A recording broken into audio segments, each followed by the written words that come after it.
Hello and welcome to Glasgow Rangers Nation with me, your host, Owen, the channel that brings you your team every single day, the channel that brings you all the latest news, views and updates on our club. If you want all that information, if you need that daily update, if you want to keep on top of all the goings on at Ibrox, then hit that sub, ring that notification bell, and if you can give the video a like, guys, it does help with that YouTube algorithm. Anyway, we've got a little bit to talk about on this update video. We obviously released our video this morning, giving all the latest news and views after yesterday's game against Hamburg, really unpacking and picking that Hamburg game on the Rangers Sunday supplement. If you haven't checked out that video yet, please go and give it a check out. If I say so myself, it's a good video, but I would say that, wouldn't I?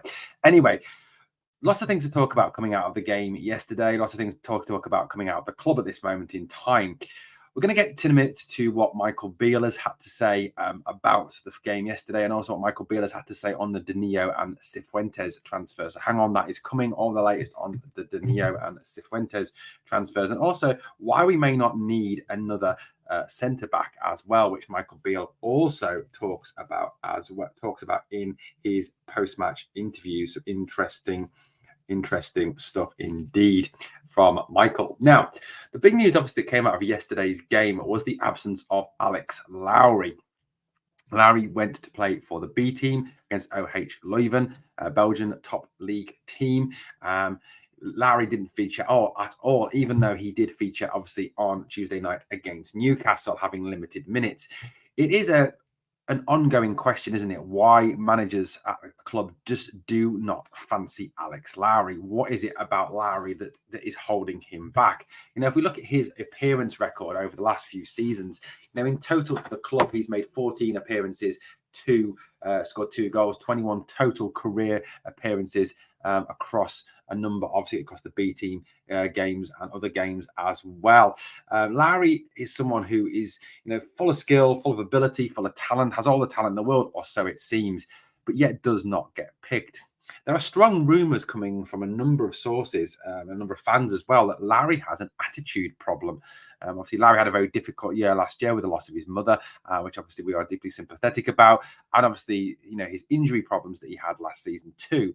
However, it does appear that he has somewhat of an attitude issue in training, and this is what is stopping him from getting picked. This is one of the rumours that seems to be coming out and could explain a lot as to why Lowry perhaps does not get the minutes that he would like to get, and why perhaps Michael Beale is looking to maybe send him out on loan this season. But very interesting indeed as to why Lowry is not getting his time. I've also seen an awful lot of criticism this morning of Abdallah Sima and his performances over the last couple of games. Now, yes, I agree. Abdallah Sima wasn't great yesterday, didn't play particularly well and missed an absolute sitter. But it's early days, guys. It is early days. And yes, I'm going to pick up on that because that's what we do as analysts. We look at the game, we pick up on things that should have been better, and we state when they should have been better. But Sima, I think, is still at early days. He needs to build his confidence. He needs to get his match sharpness back, his match fitness back. I think also he's been asked to perhaps undertake a role that he's not as comfortable with. He's not really a through-the-middle type striker. He's more an out-wide type player. And I think, once we see Dessers and Ruth featuring more regularly from the start, and Lammers as well, we may see Sima used in a wider role, shall we say, or a different role that may better suit his talent set. But very interesting indeed. Now, Michael Beale talked yesterday about a number of things. He talked, obviously, first of all, about the Cifuentes deal. He was asked about how confident he was of getting the Cifuentes deal done before the Kilmarnock game. This is what he had to say. How confident am I that we can get Cifuentes in before Kilmarnock? Yeah, confident enough. We are possibly still in the market for another defender, but Johnny Yfeko has given me something to think about. Connor Goldson isn't a million miles away, so if anything, we're a bit overloaded there. But we've been looking to strengthen every single area. Now, we'll come to the Johnny Yfeko and the centre-back thing shortly. Hang on for that. We are going to talk about it. But it's interesting to see that Biel is confident that he can get this Cifuentes deal done sooner rather than later. A deal that has, let's say, dragged on for quite a while, has become a little bit of an ongoing saga at the club, hasn't it? Cifuentes is undoubtedly a talent, and he is undoubtedly someone who I think will really bring quality to this Rangers midfield and really help with Rangers setting up and playing the way they want to. There's a brilliant video on Heart and Hand this morning that I watched by Adam Thornton, Adamski on Twitter. We had him on the pod the other day. It's Tactics Box. So go and check it out, guys. I'll put the link in the description.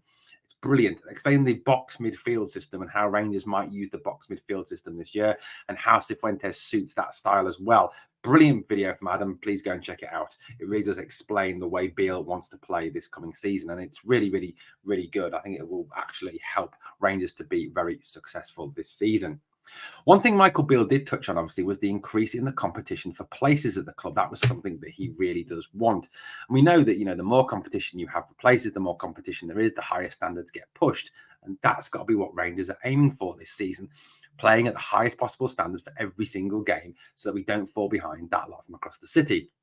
Beale went on to say in his quotes, "I didn't want anyone to feel comfortable here in fighting for their shirt. I wanted to raise the competition and make everyone feel pleasantly uneasy." So he wants players here that are going to fight. He wants players that want to be at the club and fight for the shirt. Perhaps a hint why McCrory may want to leave. Perhaps he doesn't want to have that fight that Beale wants to see from his players. So it's quite clear what Michael Beale needs to see from his guys this coming season. On the Denio deal, he had this to say. He said, "There's nothing less or more on Danilo. There's lots of speculation about bids being accepted or rejected. It's somewhere in between. He's a good player, but we're not the only team interested, and he's not the only target we have either." Now, there's a lot of interesting things to pick out of that comment from Michael Beale. First of all, he says, that there's loads of stories, isn't there? The Record, the Scotsman, the Herald, loads of papers reporting and websites, Transfer, Fancast, Transfer Tavern, all talking about the Denio deal and the fact that it's been accepted, the fact that it's been rejected, the fact that it's dead, it's not dead, etc., etc. And we all know that media speculation has to be taken with a pinch of salt. However, what's really interesting here is the fact that Michael Beale said it's somewhere in between accepted and rejected, which to me means that it's it's an ongoing process where the clubs are trying to come to an agreement over a deal. That's what, to me, this says.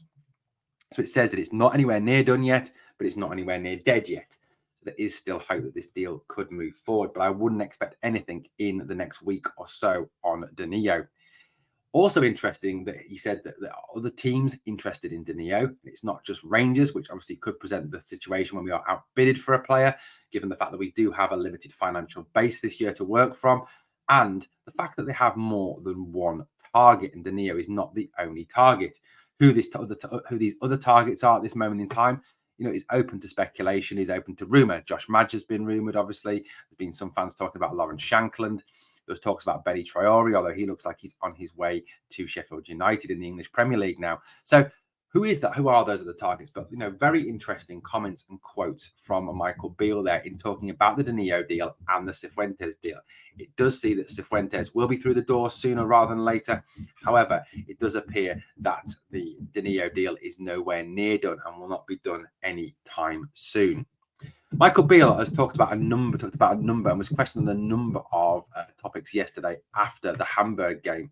He was questioned, obviously, about the game. He was questioned about Dessers and Roof and Lammers and all those players. Now, there's a brilliant article on Rangers Review, which is a free article by Johnny McFarlane. Go and check it out. Brilliant article detailing some of what Michael Beale said. Some bits to pick out of what Biel did say, though. He said that he thought they should have scored more goals yesterday. And that's, I think, something that he's been talking about an awful lot in recent times. He said there was enough in the game there for us. He said, we were excited about what we've got here. It was a good game, but we needed more goals. He talked as well about a potential partnership between Cyril Dessers and Kemar Roof as well. And that's been a very interesting prospect for the club. Something that I think would be a very interesting prospect. With Dessers, the way he works hard and fights for the ball, and Kemar Roof been an out-and-out goal scorer. He said you're probably seeing them about 40% fit at the moment. So it's a telling thing that both Roof and Dessers are not 100% match fit as yet. So once we can get them to that level, imagine the sharpness and the increase in level. He also talked about Bailey Rice as well and talked about the fact that, it's incredible how well for a 16-year-old that he's doing. And it's true, he is fantastic. He's 16 years old. He's not 17 until the back end of October.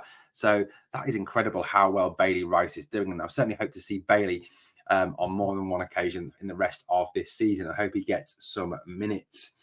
Sam Lammers he was pleased with as well, and he thought that was pretty good indeed. He talked about how positive it was to see Tom Lawrence back, to see Tom back and fighting fit and ready to go again. And as we talked about on this morning's video, the signing of Tom Lawrence is very much like a new signing. He talked about how Tom has really raced ahead and put his foot down to get back to match sharpness.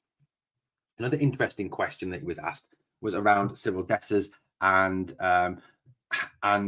others about getting 20+ goals this season. Michael Beale said that Dessers was one of 4 that he thought were capable of getting double figures in the goals tally this season. He talked about the fact that Lammers, Dessers, Ruth, Lawrence, Cantwell were all, in his opinion, capable of getting double figures. Certainly something that was very, very interesting indeed, that he thought that was the case. And look, I think there's more than enough talent, more enough creative talent in this team to get multiple players scoring 20+ goals. There is enough talent in this side to certainly do that. And I think, with the creative players that we've got, with the midfield system that he wants to employ, Dowell and Cantwell and Lammers and Raskin and Cifuentes, hopefully as well. There is a lot of talent in terms of creation of chances, and a good chance that Rangers could have strikers scoring multiple strikers scoring more than 15 to 20 goals this coming season. He was asked about the centre-back position and whether, obviously, the signing of Leon Balogun was the end of that signings. Now, he talked about this young man here, Johnny Yfeko. Now, Yfeko is someone who has come in and done a mighty, mighty impressive job for the club. He's only a young lad, but many people have started likening him to Calvin Bassey and calling him Calvin Bassey 2.0. He said that Johnny had definitely given him something to think about. Yfeko has played at centre-back, he's played at left-back, and acquitted himself exceptionally well. So, with Goldson returning as well from injury, it certainly gives Michael Beale an interesting selection dilemma. So, personally, I've got to say that, perhaps with Yfeko in there, perhaps with Yfeko reckoning, King back soon, Goldson back soon, Balogun there, Davis doesn't look like he's going anywhere, Suter, who's been fantastic this pre-season so far. There may not be any arrivals at centre-back for Rangers this summer, and the rest of the money may be spent on a striker and Cifuentes. Well, guys, let me know what you think of those stories and what Michael Beale has had to say to the media post-Hamburg. Great to get your opinion. I'll obviously reply to your comments as soon as I can. Thank you so much for watching the channel. Please hit that sub button. Also, guys, there are 2 things I want you to do for me. Number 1, hit the like button for the video. And number 2, obviously, remember, we are the people.